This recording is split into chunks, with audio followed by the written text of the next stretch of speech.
Hello student, আজকে আমরা আলোচনা করছি ইতিহাস জিইসি পেপার সম্পর্কে।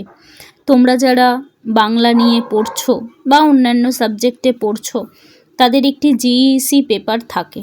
সেই পেপার নিয়ে আজকে আমাদের আলোচ্য বিষয়। আমাদের ইতিহাসের সাজেশানে তোমরা ব্রিটিশ শাসনের পূর্বে বাংলার শিক্ষা ব্যবস্থা সম্পর্কে আলোচনা এই প্রশ্নটি করবে। দেশীয় শিক্ষা ব্যবস্থার ভাঙন কিভাবে হয়েছিল আলোচনা করো। দ্বিতীয় প্রশ্ন, বিশ্ববিদ্যালয়ের শিক্ষা ব্যবস্থা সম্পর্কে আলোচনা করো। ভারতের 3টি শাস্ত্রীয় নৃত্য সম্পর্কে আলোচনা করো। এছাড়াও চিরস্থায়ী বন্দোবস্ত, রায়তওয়ারি বন্দোবস্ত ও মহলওয়ারি বন্দোবস্ত সম্পর্কে আলোচনা অবশ্যই পড়বে। গ্রামীণ ভারতের অবস্থান, কৃষকদের অবস্থা, সামন্তবাদ এইগুলোও পড়তে হবে। মধ্যযুগে ভারতের ইতিহাস, সমাজের যে অর্থনৈতিক পরিবেশ, এই প্রশ্নটাও খুব গুরুত্বপূর্ণ।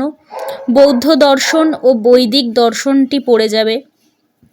এছাড়াও রয়েছে ভারতের বর্ণ আন্দোলন, মার্ক্সীয় দর্শন গ্রামীণ ভারতের উপর কী রকম প্রভাব ফেলেছিল, এই প্রশ্নটিও করতে পারো। গুপ্তযুগের স্থাপত্য ও শিল্পকলার পরিচয় দাও।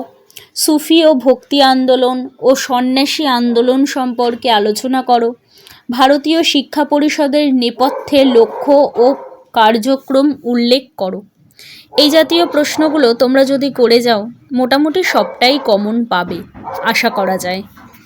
আমাদের ব্যাচের তরফ থেকে বাংলা বিষয়ের সাজেশান ও নোটস দেওয়া হয়, সেখানে তোমরা সমস্ত পেপারের সাজেশান ও নোটস পাবে।